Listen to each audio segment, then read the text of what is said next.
Hi, Sunday. Chimaeras are cartilaginous fish with super long tails. They have a few common names like ghost shark, rabbitfish, ratfish, and spookfish. Maybe you've heard of them, maybe you haven't.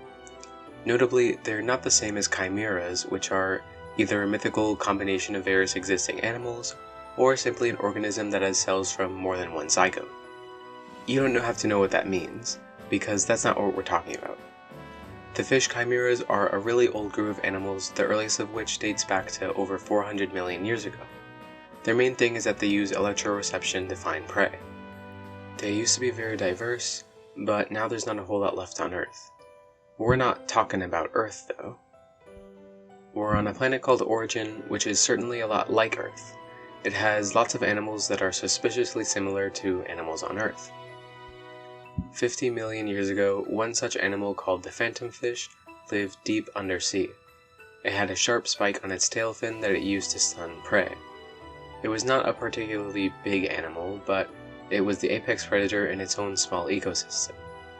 This animal had a weak neurotoxin on its tail spike that wasn't quite necessary for the small animals it preyed on, but encouraged the Phantomfish to explore outside its deep-sea territory. By 20 million years ago, the Phantomfish lineage had become a new family of animals known as Flagtails. They are characterized by their disproportionately large tails and their uniquely developed electrogenic organs. Most can produce at least 100 volts of electricity, but some larger species can do far more. Here's one of the earliest examples. The Proto Flagtail was an electricity-producing animal that lived 20 million years ago.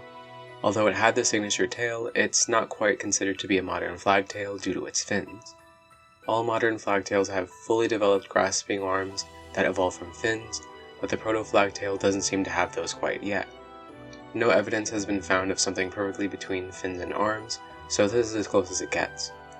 It's assumed that these arms evolved quite quickly, but no one's really sure how it happened.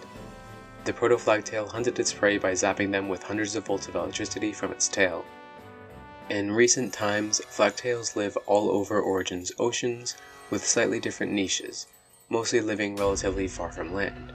However, there's one genus that used its arms to traverse soil, and even developed legs. The type genus of flagtails is Vexillcauda. Although they're quite different from others, they were discovered first.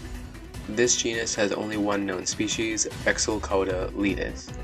Vexillcauda is a word taken from flag and tail in Latin, and ledis means beach in Latin. They don't have lungs and can't breathe in air, but they're very capable of being outside water in short bursts. They're known as Funhunters. Funhunters attack their prey using electricity from their tail, but the way this happens is very different from others. Water conducts electricity much better than air does, which is why we don't worry too much about electricity in the air unless we make physical contact with it. This is why electric animals don't really exist on land. However, the Funhunter has figured out a great use of it. They stick their tails up to the sand on warm, shallow beaches where they look like iridescent flags. Any living thing that touches the flag gets 1,000 volts of electricity coursing through them and is torn apart by the Funhunter. If a curious animal even comes close, the Funhunter is capable of moving its tail to zap a nearby animal. If you see a child within a meter of the flag, it's best not to get involved. Well, that's about it for this video. As much as I love making cute animals, it's fun to do horror monsters every once in a while. My next Back Evo video will be on bloodthirsty butterflies. I hope to see you there, consider subscribing, and thanks for watching.